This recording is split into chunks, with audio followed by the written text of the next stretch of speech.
Okay, this is Dan Whitman. It is January 8th, 2025. This is our workshop. I'm going to call it a workshop on strategic communications, foreign information and malign interference, FIMI, um, public diplomacy, uh, public affairs. This is, as I mentioned, I'm going to think of this more as a workshop than a course. And I guess you got my note yesterday. Um, if it's not, I mean, a course is a 4 month long series of readings and studies, and we're not doing that. So I can offer a letter signed saying you completed all the requirements and more. So I just Delphi informs me that this is not something we can't create a certificate. I hope that doesn't affect anybody. Now, want to start with Greenland? I'm not sure that I do, but you know, I think um, here comes one more. Let's think of Greenland without drama. Let's imagine that it's just, in fact, let's make it fictional. Um, oh, for God's sake, Google Classroom. I'll try again. Google Classroom has been temperamental recently. There we go. Now, uh, today we're going to kind of do a guided tour of this Google Classroom site for various reasons. Let me pick out, um, let me review for you how this thing works. Stream, I'm my cursor is on Stream. Stream is um, the selection we use just to look at updated announcements. These are announcements. See, like the one that I think you've all seen from yesterday. Here's our list of Stratcom enrollment. Stream is what we use to put up information and scheduling for the next few weeks. And by the way, Jill Doherty, we'll talk about her in a moment. She's amazing. Uh, she was the CNN correspondent in Moscow for 10 years. She spent her whole life going in and out of the Soviet Union and the Russian Federation. She's extremely pro-Ukrainian, and she's agreed to meet us next Monday. She's very hard to get. She's a very private person.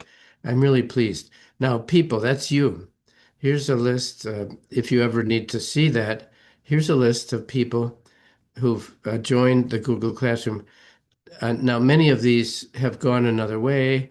At some point in the spring, I'm going to have to purge this. And then if I ever do, I'll just put a message up there saying, I'm removing the names. If you want to rejoin this, the site will remain the same. And but we would need to clear this to accommodate future members. And what I would do would be to post on stream here a reminder of what the link is.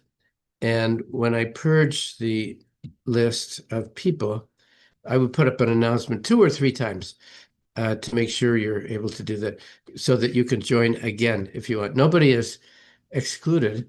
It's just that the site has a maximum number of people.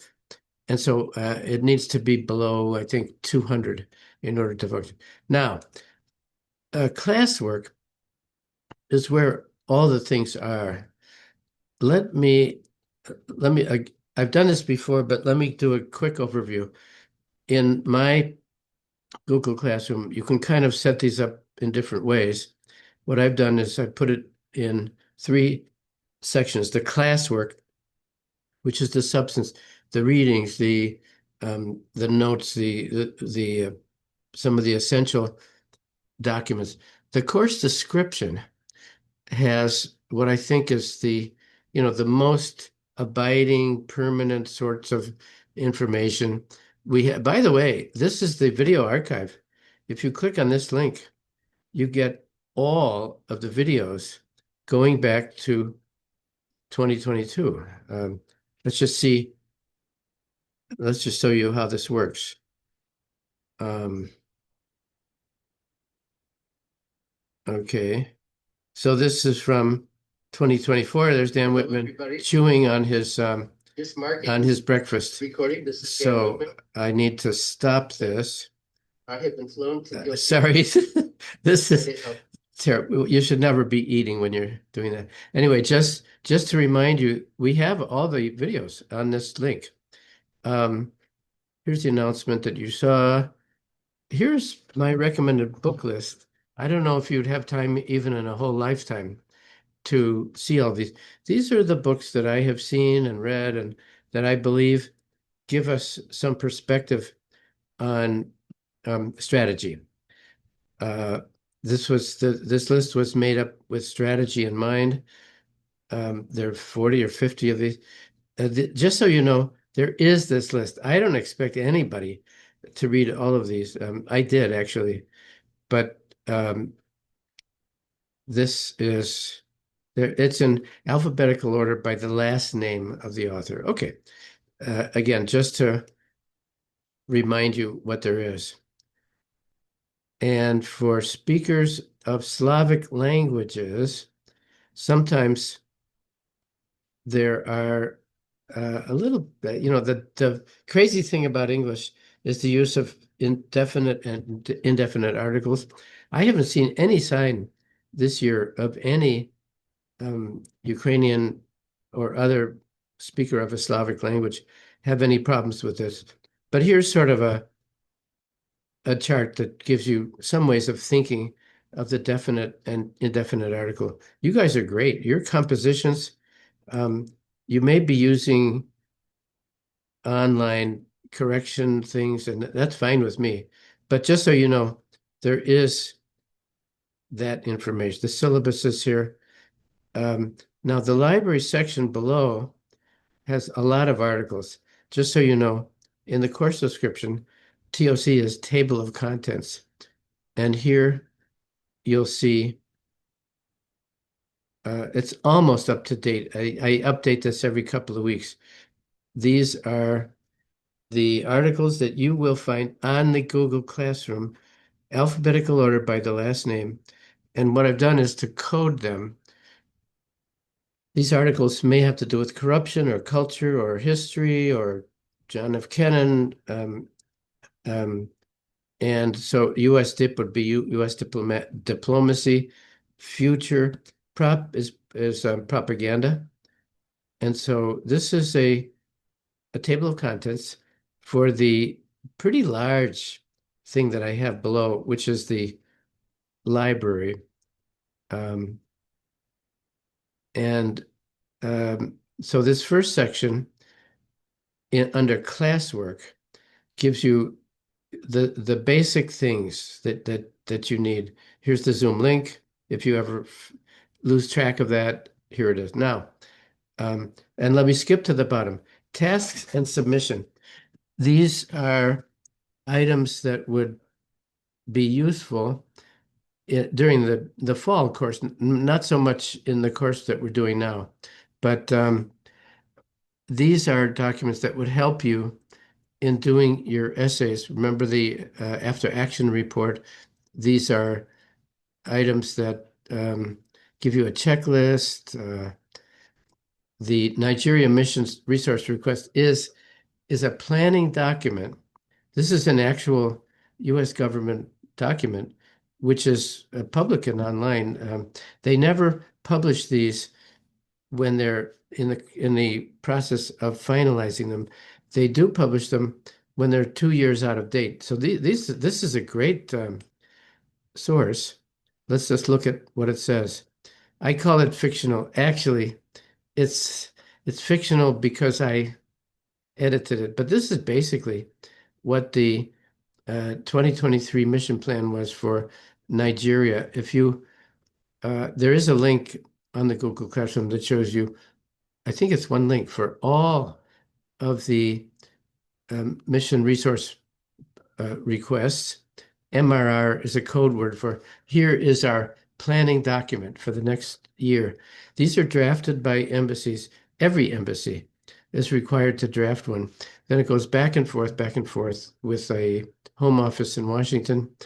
And then after 5 or 6 times, there's lots of clearances and people having opinions. And then finally, when it's adopted, it's an on the record plan of what the ambassador and the ambassador's team have decided are their projected needs and also their plan of you can't do everything. What is it that you want to do in a given fiscal year? Let's have a quick look at this. And some of you have seen these, and some of you have used these in your assignment, which is great. The chief of mission statement is signed by the ambassador. In an actual original document, you would actually see the ambassador's signature here. And the ambassador normally will not write this, but will ask the deputy chief of mission or the ambassador will go to the country team and say, give me a chief of mission statement with an overall idea of we want Washington to know we understand the country where we're working, and we understand here are our opinions of what needs to be done. Now, some of you have written fantastic statements of this sort. A couple of you have imagined yourselves to be the Ukrainian embassy in Colombia, in countries in Africa, where I'm going by memory. These were excellent things that you did, 2 or 3 of you, and the idea was promote bilateral trade, um, see if you can get a favorable opinion, obviously, of the home country to your own. You want to develop positive feelings, positive attitudes. And there are many ways of doing this. You can do it through programs or projects or public diplomacy. Uh, Public diplomacy will usually be embedded in every one of the goals. So this is a summary. This is on your Google Classroom. I don't need to read it for you. You're welcome to just go through this.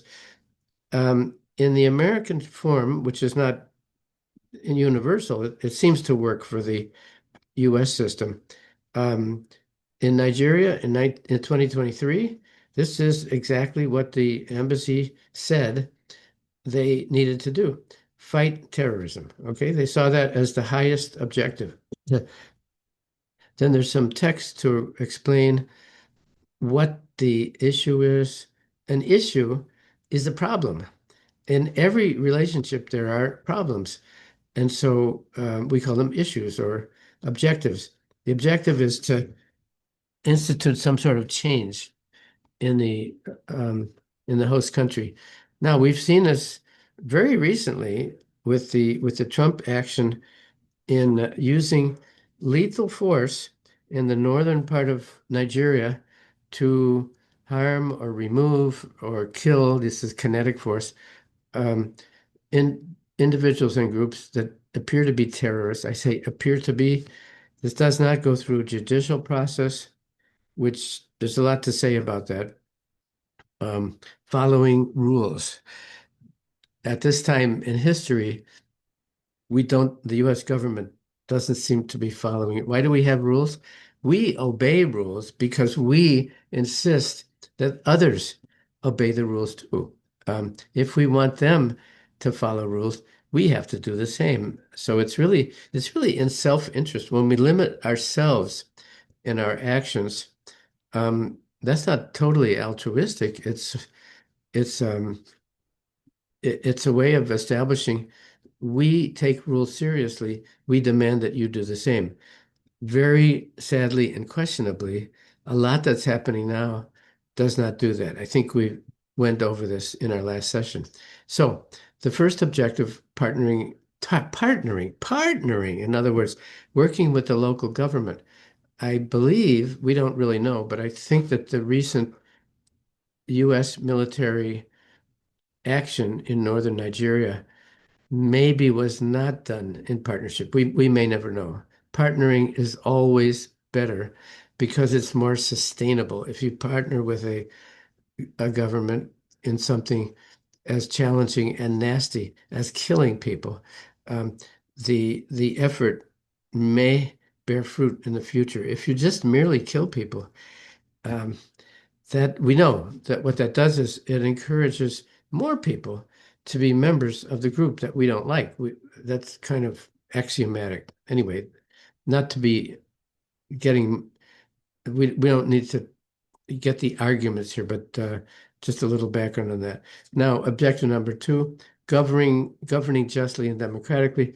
All countries in the world that have democracies, the democracy is not perfect in all countries. Now they're much better in some cases, and in others, there's kind of an appearance of democracy just to make things look good, but it's not perfect. So we understand no democracy is perfect, and in the previous United States before Trump, um, we believed that we could assist countries with imperfect democracies in developing a better form of democracy. We had congressionally funded groups, Republican Institute, National Democratic Institute, and two others, where small bits of money were spent in informing, assisting, doing seminars for political groups, both in power and out of power. The idea was not to support any political party, but rather to lift the level of all parties. This was very easily misunderstood, and I get it. There were in Namibia once, for example, um, the International Republican Institute was working with political parties, and the executive in Namibia said, "You are working to overthrow us because you're working with opposition parties. You're expelled." And then the American team would be very stunned, like, why would you do that? We're not assisting. Well, I understand if you're helping all political parties, then the one in power will feel threatened. So anyway, those entities have been removed by the Trump administration. We have um, a National Endowment for Democracy, the NED, but we don't have the ones allied with political parties. The American ones are kind of reminiscent of the German Stiftungen, if you're familiar with those. A Stiftung is a political group with loyalty to a given political party in Germany. Could be the Christian Democratic Union, could be SPD, the socialists.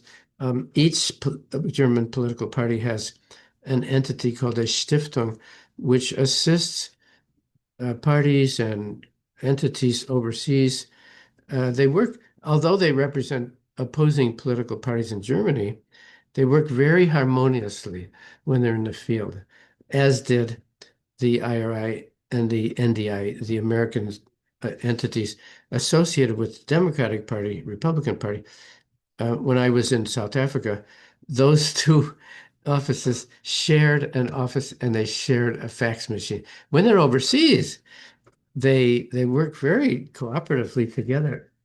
Wouldn't it be nice if they could do that in Washington? So we know that Nigeria is a democracy.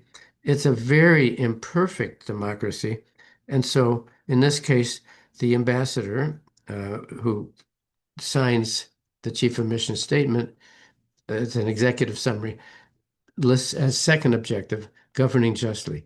Third one, assisting Americans. Now, any country's embassy in any other country, the top priority will usually be to protect their own individuals. If you have a Ukrainian embassy in Brazil, the the priority goal will be to make sure that Ukrainian citizens living in Brazil they're okay. They're not being victims of arbitrary arrest, um, and they may have consular issues. Maybe they're their passport needs to be renewed. I know that there's an officer in the Ukrainian embassy in Washington who works at least 60 or 70 hours a week. And there are, of the many Ukrainians living in the United States, many in Canada, but quite a few in the US also. When their visas expire, in some cases, they cannot go back to Ukraine to get them renewed. So the embassy will do that. So an embassy will always look over after its own citizens. In in this document on Nigeria, economic growth, food security, clean energy, and water. Some people see these as feel-good things or altruism or we care about people. We do, but there's also a very pragmatic reason to support this sort of thing. If Nigeria has some real existential issues, they do have fundamentalist groups. Every week we read about children being abducted from schools um, and we know that the Nigerian economy it's sort of based on petroleum and it's not really a diversified economy. If Nigeria becomes a very solid, self-sustaining economy, um, very pragmatically, it helps us because if there's a solid middle class there, they will purchase things and maybe they might purchase American exports. So you can make both arguments, altruistic and pragmatic. I think they're only allowed five or six of these, building relationships through public diplomacy. Now, in some MRRs, they're now called ICS, Integrated Country Strategy. They keep changing the name of this. The current title they use is ICS, the Integrated Country Strategy. And embassies are encouraged to insert public diplomacy in all of the other objectives. They can make it a single objective on its own if they want to, but they're encouraged to sprinkle public diplomacy through all of the other objectives. We can enough said, I think, on that topic. This is just so to show you you have this available. It keeps making me want to log in. Okay, now let's get to library. This is what I want to concentrate on today. And this is basically, I think, all we can realistically do in one day. Under library, I hope you've done this before. You see they're alphabetical, right? And if you view more, and if you view more again and again, you see how many of these there are? Um, I try to delete the ones that I think are irrelevant, but I want you to have this archive because I think you can use it in your other work. These are, again, they are coded. If you look at the table of contents, it'll tell you in each case which category this article is.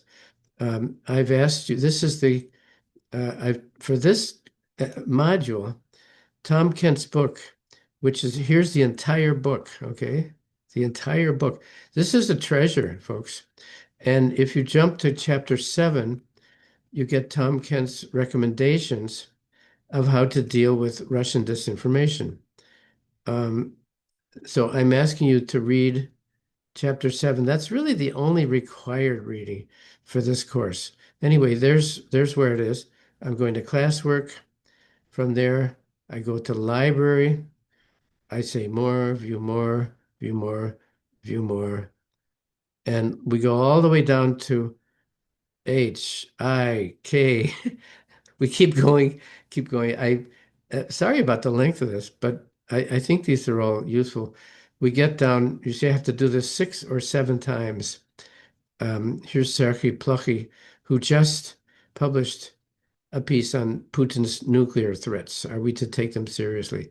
Now, in the next view more, how many times have I clicked? 8, 9? Here is your mini library for this course. Maybe I should put this in a separate document, but for the moment anyway, here are all the possible readings. Now, you're not going to read all of this, but here are the materials that I think will be useful for you in this workshop. Now, let's start. I'm thinking ahead towards the March 1st deadline. If you look at these are links to private organizations that track and oppose FEMI, that track and oppose propaganda and Russian disinformation or other disinformation. Let's just take one at random.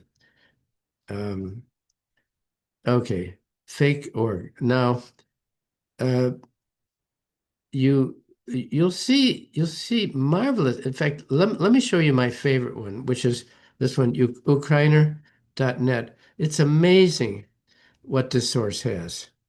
This is beautiful. We'll see it in a moment, I hope. Um, this is a complicated link. Hmm. Okay, frustrating. Let me try it again. This worked as recently as yesterday. This link worked. Let me try doing this. Oh, here we go. Ukrainer. This is amazing. They have this is a very developed website. They talk about the art that Ukraine has produced, decolonizing culture. The content here is spectacular. Now, here are articles about the war. Here's the history of the war with some embedded videos. I mean, this is absolutely amazing what this website does. My question is, how do we get this information into foreign publics that might have a positive effect on the opinions? I'm taking as an example, the Global South. The Global South, we know, has some skepticism about this whole conflict. Why should we be involved? Europe has gone to war in 1870 and 1914 and 1939. They've dragged, when there were colonies, they dragged the colonized people onto the battlefield and made them sapeurs. They made them, in the case of the French, bringing in the Senegalese soldiers fighting for France and Africa as an example. And I think this applies to Southeast Asia, certainly the Middle East, Latin America. People are saying, well, why should we be involved? Let the Europeans, they fight and fight. They have a whole 2 millennia of killing one another. Let them kill one another. Why should we be involved? Now, that's not illogical for them to think that way. We need to understand they don't, they feel that they're being coerced to choose sides in this conflict. Now, I personally am totally pro-Ukrainian. So is Jill Doherty, by the way, who'll speak to us on Monday. But how do we convince people in the Global South uh, that this matters to them? Maybe it does not matter. Maybe they're quite right to raise this question. Why do you insist on us being involved? One area where this becomes crucial is in the voting in the General Assembly of the United Nations. In February of 2022, a resolution was proposed condemning the Russian invasion of Ukraine. Seemed like a no-brainer. A majority of countries supported that resolution, but a number of countries in the Global South abstained. They said, you know what? Don't count on us. Go fight your battles. Leave us alone. And I understand that sentiment. Um, I uh, in our effort this during these 2 months to try to find a way to counter disinformation. It's not only Russian disinformation; it's the Islamic State. It's various terrorist organizations have extremely sophisticated communications on social media.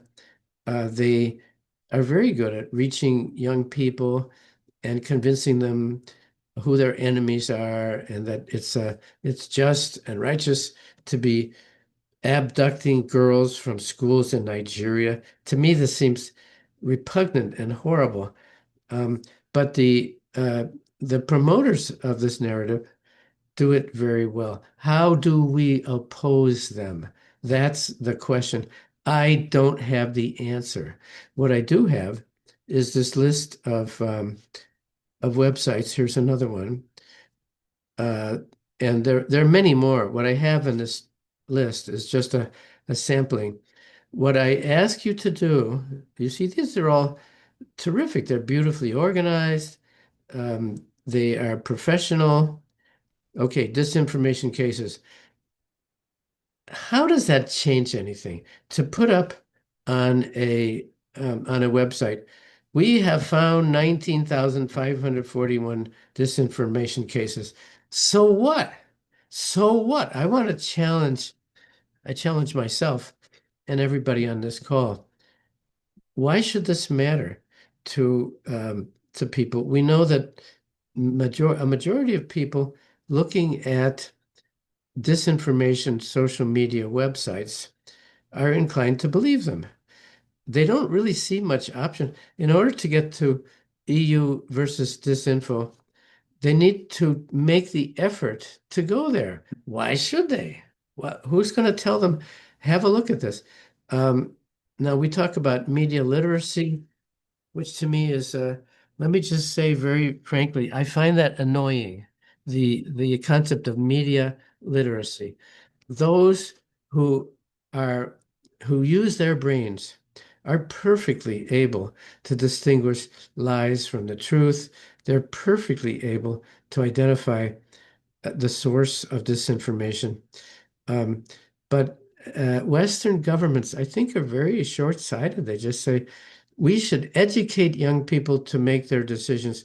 Well, I guess so, but governments are not capable of doing that.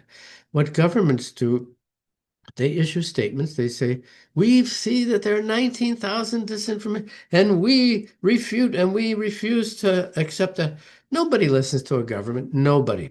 Nobody listens to any government.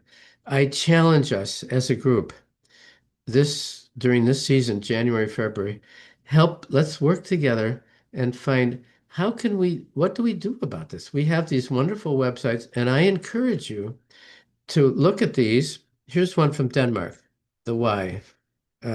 Martin, I know the um, the person who does this somewhat. Um, Now this is a bad website. You see, they block their own website. How stupid is that? Here they have excellent material, but you have to let's see. Get rid of this toolbar. Okay, deny. I'm going to deny because I don't like getting spam. Okay, see, very vivid, very beautiful videos. Lots of great information available. My question is, so what? How does this how does this reach an intended audience? I don't like the word audience because it implies that people are passive. And here's back to Ukraine. Okay, let me go back into, I'm going to get rid of this. How do I? Okay, let me go back to the site. I have modest goals for today. It's mainly just to show you what you have available to you, and to talk a little bit about what we can hope to do within a 2-month period. So if we go back again, view more, one, I've got to count them this time, two, three, four. I'm sorry, but you have to do this. Five, six, seven, eight. I really should remove some of this stuff. Nine times. we get to Stratcom. Here's your mini library. Now, the two things I wanted to point out are this list of blogs. I ask you to consider taking the initiative to reach out. Have a look at these blogs. It'll take you 20 minutes to just view them.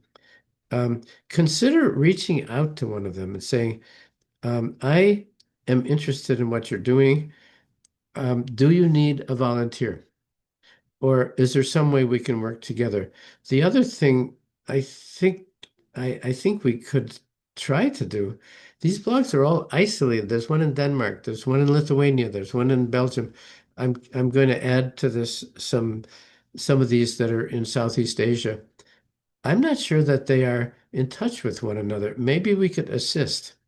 These are all wonderful organizations lacking money, and they're all working separately. Is there some way that we might be able to have them share information and what we call best practices? Maybe the ones could instruct the others. That is the one purpose of this mini library. The other purpose is to give you some idea of the task that I'm asking you to complete by February 1st, which would be to create a strategy and a communication strategy. We call it Stratcom, strategic communications.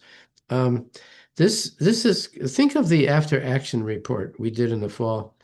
There's a no, there's a lot of leeway. You can organize it any way you want, but it should have various elements. Um, I think this is for the purpose of your exercise, it would be best if you do this in a fictional way. You could have a strategy for a large private corporation that sells things. It could be an oil company or a food distribution plant. It could be a humanitarian organization. I think keep it fictional. Or it could be for the foreign ministry of your own country. This could be Kenya or Ukraine or others. Or it could be a strategy for an embassy representing a country. This can be fictional. You can say Ukraine, but you could also make up a fictional name. Um, there's no absolute guide to how to do this. This document is the kind of the easiest one that I've found, and I think this is the one you should look at first. I put up all of there's 7 or 8 of these websites. I've given you some examples. We'll go to that in a moment. I think this one is the easiest one to go by, public affairs strategy. Number one, set a goal. Um, Let me play with this. I'm the public diplomacy officer of a country called Nambia. Remember when Donald Trump thought that Nambia was a country? He didn't understand that Zambia and Namibia are actual. He said it was funny, showing his ignorance of Africa. I am, let's say, the public affairs officer in Nambia, but my embassy is in Brazil. Make it fictional. What's my goal? Well, and you can read this. It's not long. It's just a 3-page thing.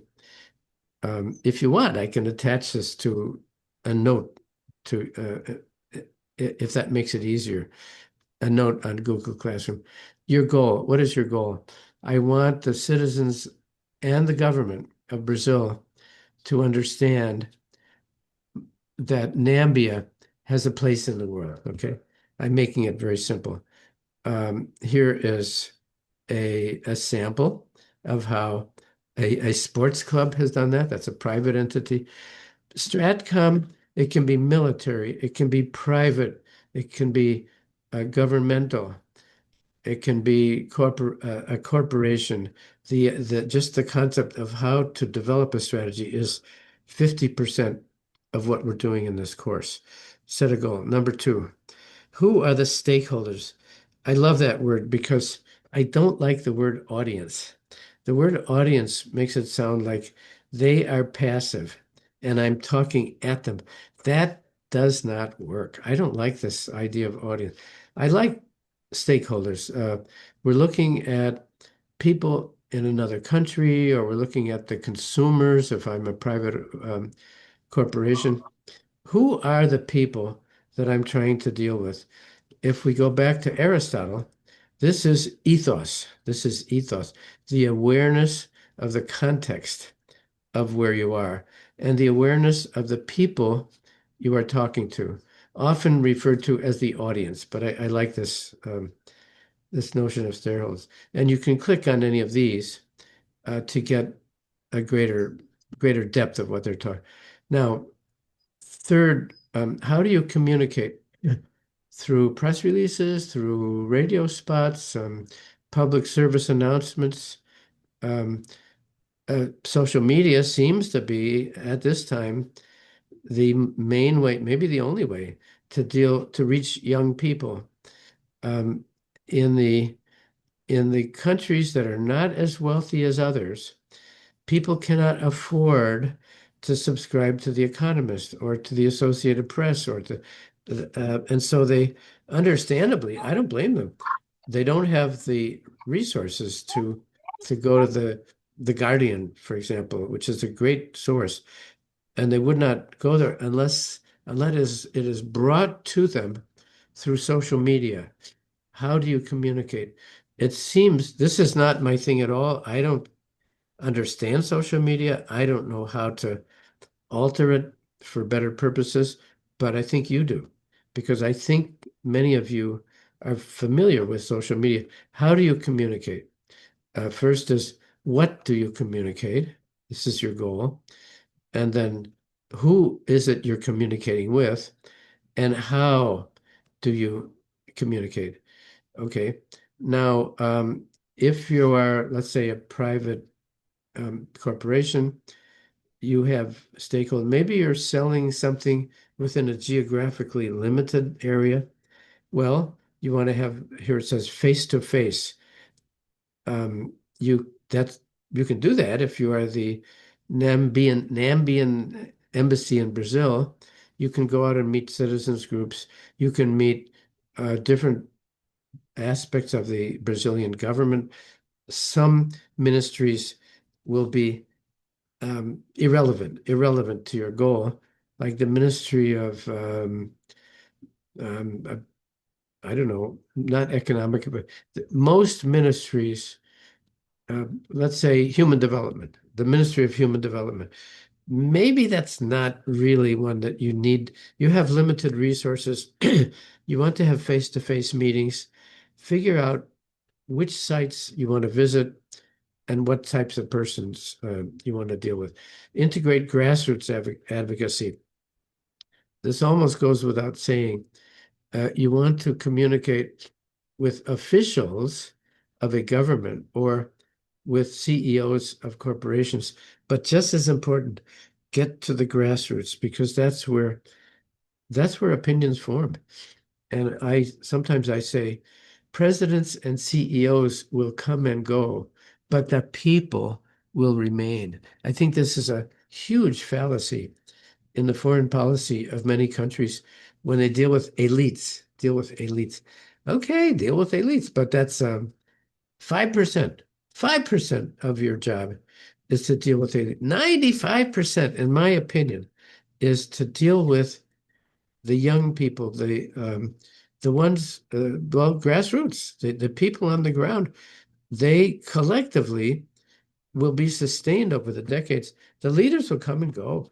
They'll be elected out of office. They'll be murdered or assassinated. They will get sick and die. They, I have real issues with Stratcom, with strategic communications plans that deal mainly with elites. I'm opposed to that, but that doesn't mean you have to be.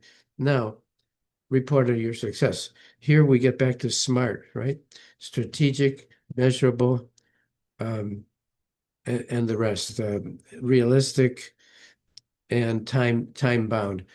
To report on your success, I would refer you back to SMART, where you can set up some criteria before your your Stratcom campaign, and you can say, I hope to convince 30% of the population within 12 months, something very concrete and measurable.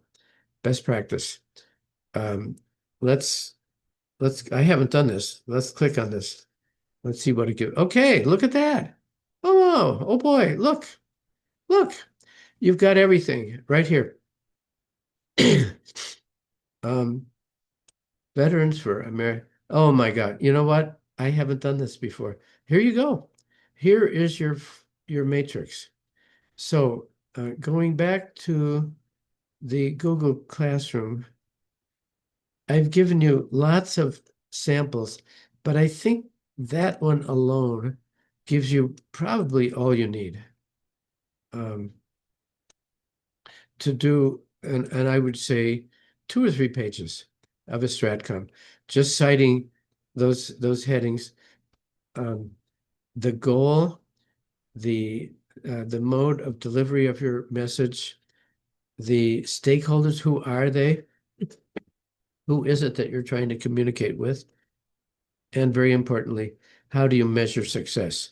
Going back to this mini library, maybe one last time. Um, Here's your mini library. Um, I have some other items here of possible interest. Okay, here is a NATO public diplomacy strategy. This is really involved. This goes way beyond what we're going to do. Um, this is NATO, and you see, it's a long thing. Oh, there's Nicholas Cull. Okay, he's actually a friend. Um, and this is very involved. Depends how much you want to get into this. If you want to just meet the expectations of this course, you don't need this. I just want you to see that it's here. Remember, input, output, outcome, result. Remember that? Um, and desired impacts, desired outcomes, strategies. This is, you can have a glance at this. I wouldn't be, um, you don't have to imagine that you're required to do this. I just wanted to make this available to you. Let's see, Peter. Now here's um, a private nonprofit called Politico. This is a pretty good one. Again, I don't want to inundate you with lots and lots of stuff, but I just want to show you here are some materials that can be useful. This is basically what we just saw. You'll see that the style changes, and your own style can be inventive, and you can do it your own way. Start with your policy priorities. That's pretty much what we just saw in the other website. Know who your stakeholders are. See, this is quite similar to what we were looking at earlier. Create a plan, which is your assignment for February 1st. Create a plan. The plan will state objectives, shareholders, methods of delivery of a communications plan, your expectations, and your honest appraisal at the end of a finite amount of time, let's say 12 months. It could be 1 month, it could be 5 years. How are you going to measure whether you succeeded? It's very difficult to measure public opinion. Um, um, that being the case, can you think of a way of measure? How would you conduct a public opinion survey? If you did, are you working in a country where people might tell the truth when they ask the question? If you do public opinion survey in Russia, you won't get the truth because people are afraid of their opinions being known. This is very tricky. And I think we can accept that in any Stratcom, strategic communications plan, we must be have the humility to realize we may never know if we have succeeded or not. But think of some way of at the end of your exercise, do you think you can measure whether you succeeded or not? Legislative land, here's a new element. Do you want to bring in a legislative aspect? Monitor and adapt your government relay. Now, this is obviously if your goal, if your stakeholder is a government, then of course you want to work that in. I want to leave this See, that's pretty simple. Um, and none of these are perfect. None of these are something you really have to follow, but I'm just giving you um, some choices. Now, Bob Gates, who was Secretary of Defense under Bush 2 and Obama, conducted a study. This is more to read and just to delve into the subject. I'm not requiring this. This is amazing. He didn't write this, but he signed it. He was head of the CIA. Robert Gates is a very important figure in the American way of looking at defense and intelligence and public diplomacy. I was amazed when he oversaw a public diplomacy strategy. That's not his field at all. But here it is. It's right there. It's kind of long, but I think it's fascinating. Again, that depends on how how interested you are. I don't expect you to be taking all of this into account. Bloomberg has a strategy. Okay. Again, I understand this is too much. I don't expect you to look at all of these, but you see how they resemble one another. I would say of all of these sites, pick two, and I would suggest the one just called Public Diplomacy Strategy, and maybe this the Politico one that seemed to be the most down to earth. I spoke on Monday about the U.S. Information Agency. Here are some historic, if you have any interest, USIA, which Bill Clinton terminated in 1999, was the U.S. government entity that did public diplomacy. When Clinton removed USIA, the function remained, but it was put into the State Department. Lots of controversy about that. When it was an independent agency, in my opinion, it was more effective because uh, stakeholders overseas would go to something called an American library or an American cultural center, and they knew that propaganda was not what USIA was doing. It was a platform where people could openly discuss, they could differ, they could argue. Because I was one of them, we even invited um, people from the US, sociologists, economists, political scientists, who disagreed with American policy. This created a space overseas where people understood this is a genuine conversation. It's not, yeah, we're going to tell you, we're going to tell you. That never works. That never. We are good. The others are bad. Nobody listens to messages like that. People love to go and meet in an open forum where nobody's keeping track of whether you agree or not. There's an encouragement for genuine dialogue with people with different opinions. I would say the action by Bill Clinton to remove USI was a dreadful mistake, but it was what it was. And so those of us who survived that incident just sort of picked ourselves up and tried to continue doing what we had done before, which was to create open spaces for dialogues and discussions where people could say, "I think you would be crazy to invade Greenland." Oh, well, tell me more. Instead of saying, giving them a party line and some sort of um, curated message like we need it. Instead of arguing, just say, tell me more. Why do you think it would be stupid? Um, this is what creates a relationship and which satisfies the requirement of the law, the Smith-Mundt Law of 1961, to create mutual understanding, mutual understanding. Again, even at its peak, this process had very few people who took that notion seriously. That's Dan Whitman speaking.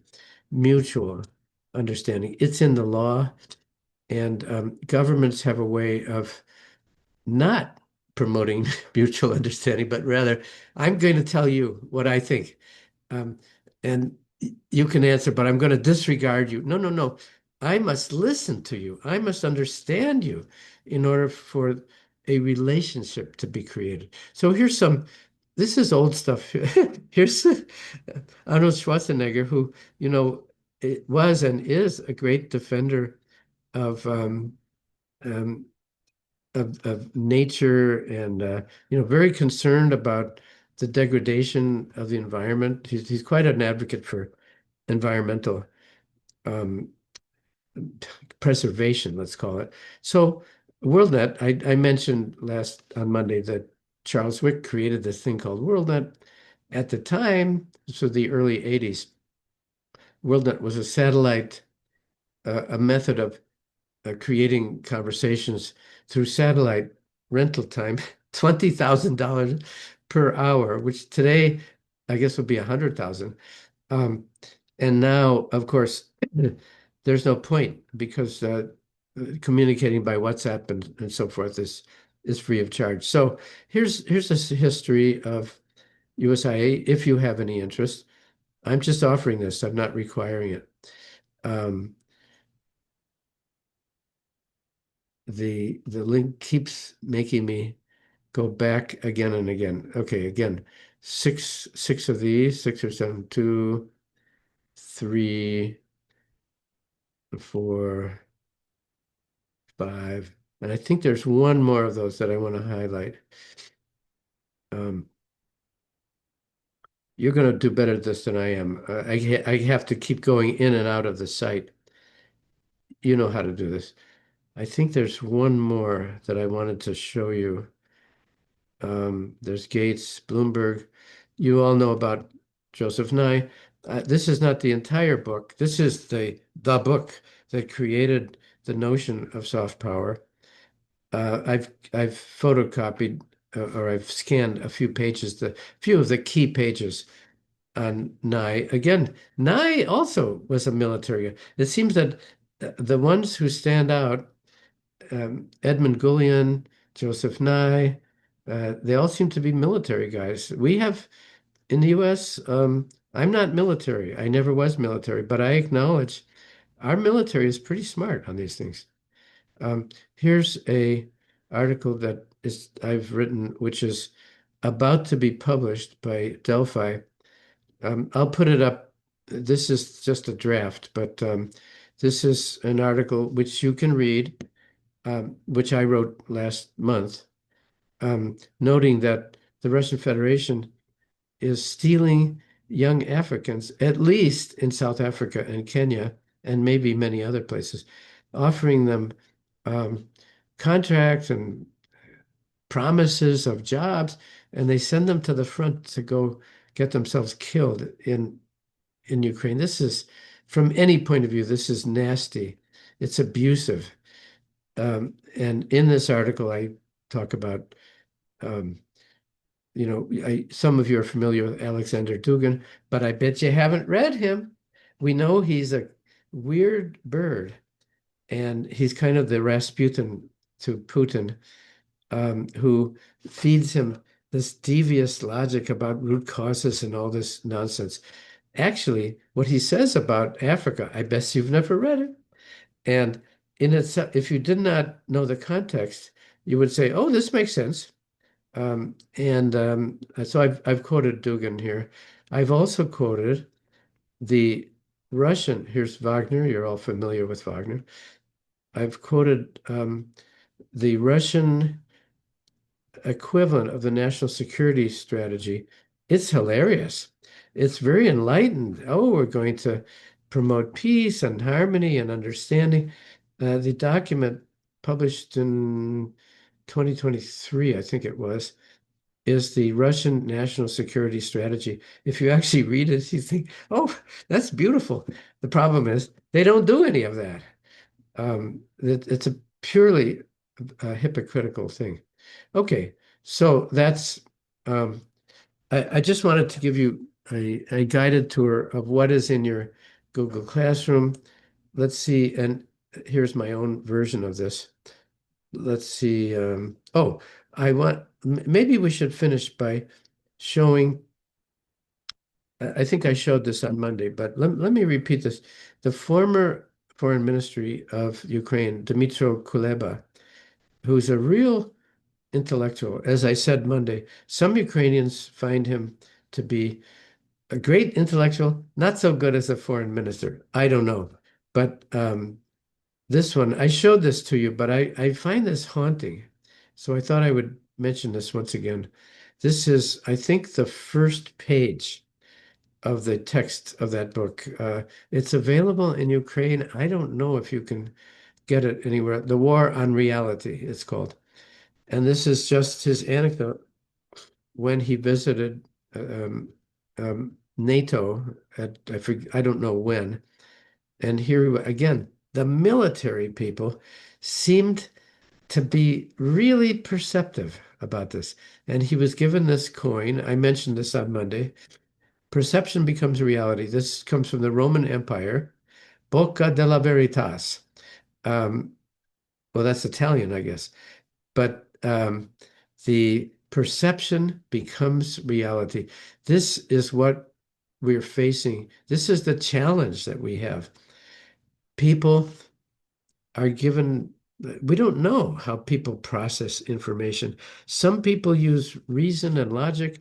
Some people, going back to Aristotle, they function only on the third aspect, which is pathos, the use of emotion. Um, this is an enormous challenge.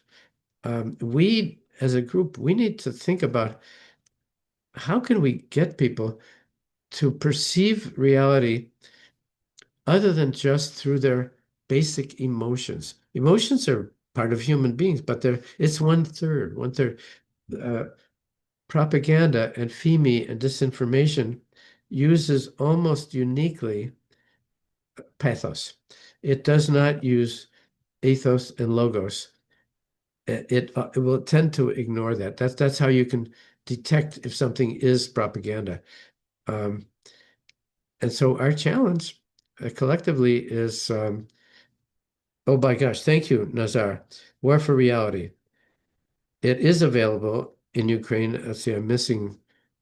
Okay, Nazar, if you want to take the mic in a moment, that would be great. Here's another article by Dan Whitman, which is from 2 years ago.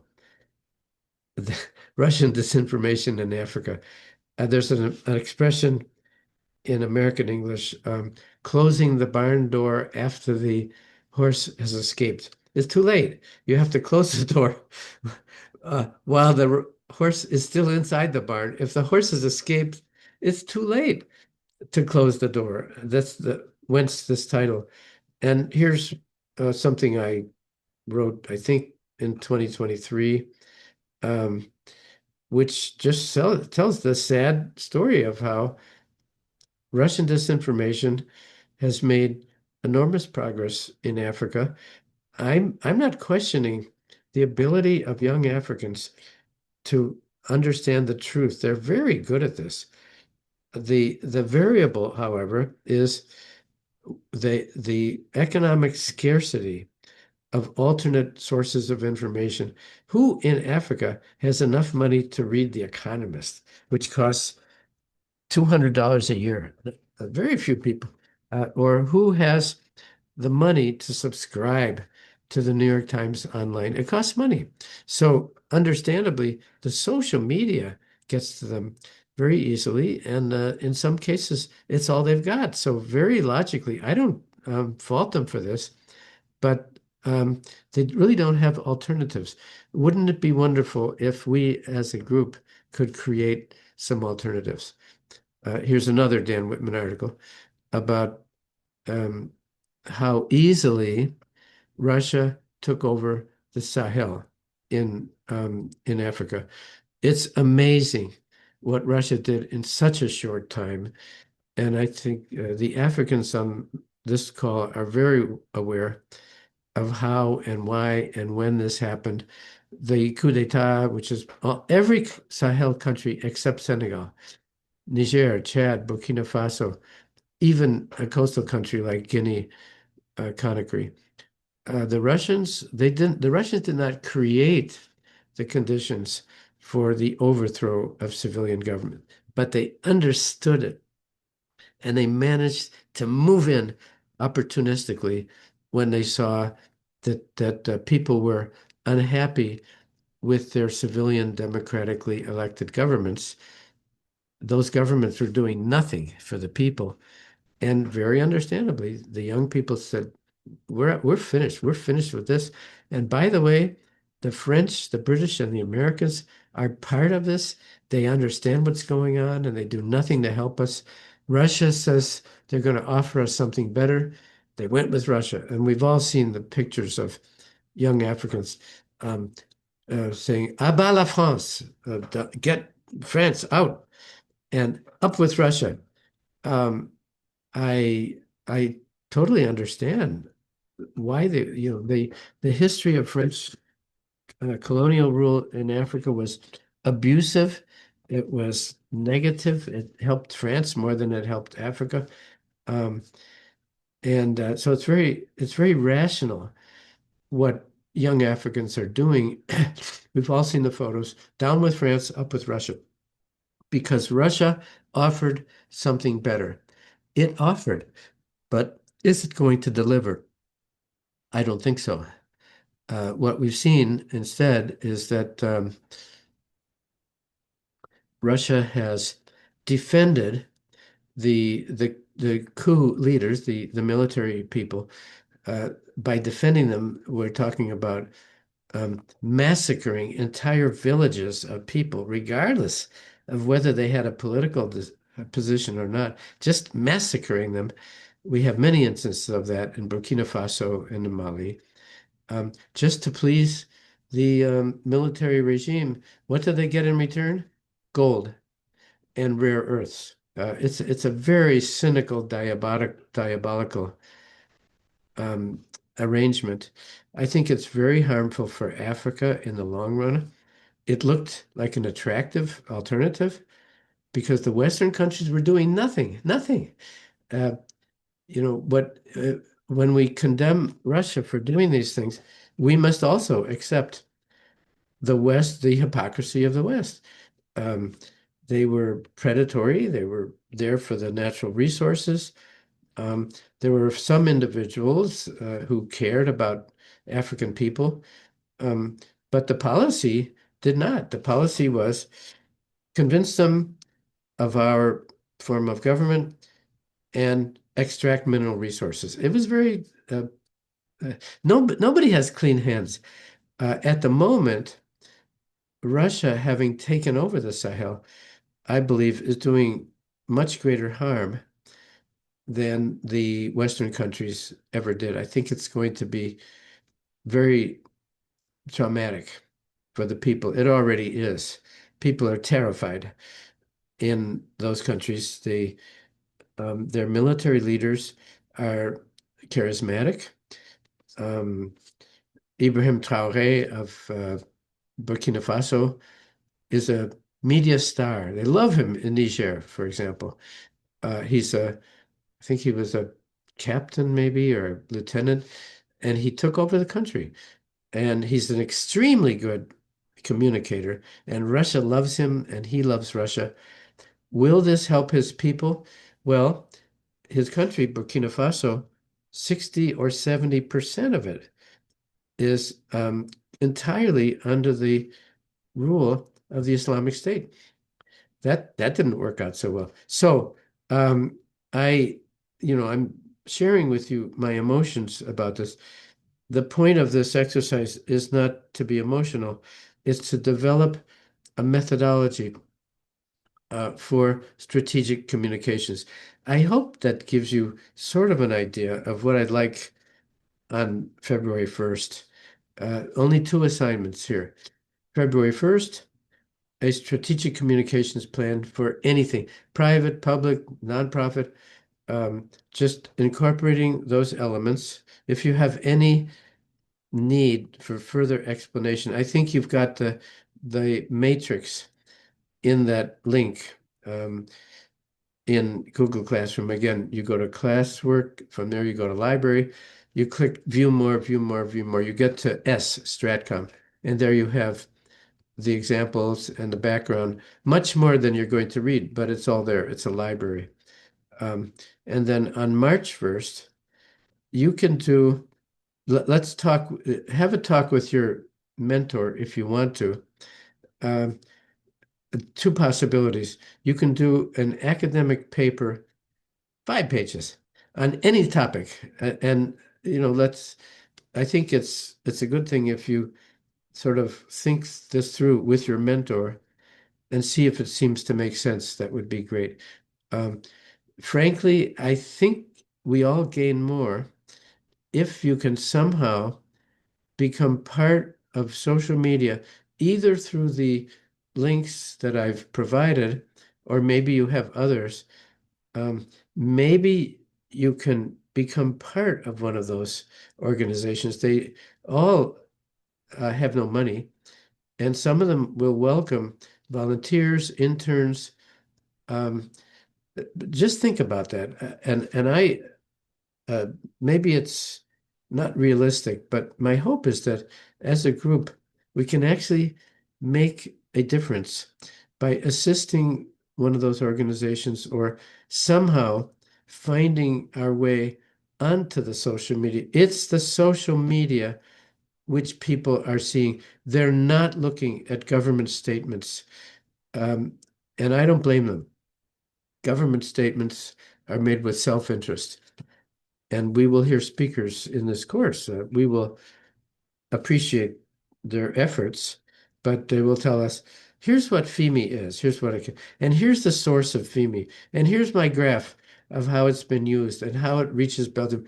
I don't care. I don't care. We know what FEMI is. We know where it comes from. Let's try to do something about it. Is everybody looking at Nazar Sivek's chat here? War for Reality, available in Ukrainian in any bookstore in Ukraine for those on this call. I I believe it was published first in English before it was published in Ukrainian.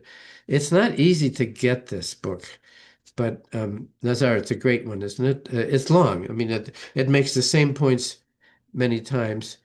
Um, it doesn't really offer solutions, but Tom Kent does in his book, Striking Back. I ask that everybody read chapter 7 of Tom Kent, Striking Back. That is the only written piece that I have ever seen that actually suggests here's what we can do about this. And Tom, who was former director of Radio for Europe, Radio Liberty, I'm looking at my chapter, will join us on January 19th. He's now a professor at Columbia University. He will join us on the 19th. Looking ahead. Jill Doherty next Monday. Luke Coffey um, of the Hudson Institute on January 15th. He's the Russia-Ukraine expert at Hudson. He's a great scholar and analyst. He'll join us on the 15th. Um, Linda Feldman, who is the White House correspondent for the Christian Science Monitor, will will join us on the 22nd and so forth. Barbara Slavin, Rick Ruth, who is the patriarch of public diplomacy, will join us January 26th. Rick Ruth is, to me, the most enlightened voice I've ever come across. He says, it's human contact. Don't just deliver messages. Here's my message, take it or leave. No, no, no. Engage, show your humanity. Showing your humanity means recognizing your weak points. It's all about relationships. Now, Tatiana Mikolajczyk says its electronic version is available on the website. Wow. Wow. Tatiana, thank you.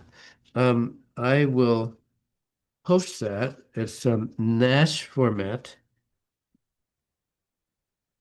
dot UA. Wow. For $10. Thank you, Tatiana. So as we see, Ukrainians are well aware of the Kuleba book.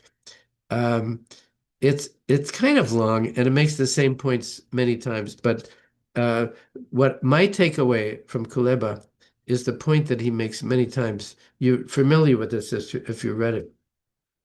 A positive message makes an impression. A negative impression has 100 times greater strength. Fear, distrust, conflict, hatred is much more accessible to many observers than nice things are. You can communicate something nice, they won't listen. If you communicate distrust, hatred, and fear, you're there. I'm not suggesting that we do this as a group. We need to just understand how FEME works. It works through negative emotions. We should be trying to do something the opposite of that. Thanks, Tatiana. And if there's any other comment, we can do that now. I think we're launched now for this workshop. February 1st, Strategic Communications Plan, 3 pages, not a big deal. Um, March 1st, anything you want. And if you want to go through this with your mentor, that's great. Um, if you can establish contact with one of these citizens groups, you may be aware of one of them. There's Adastra in Kyiv, these brilliant young people who have their own method of communicating.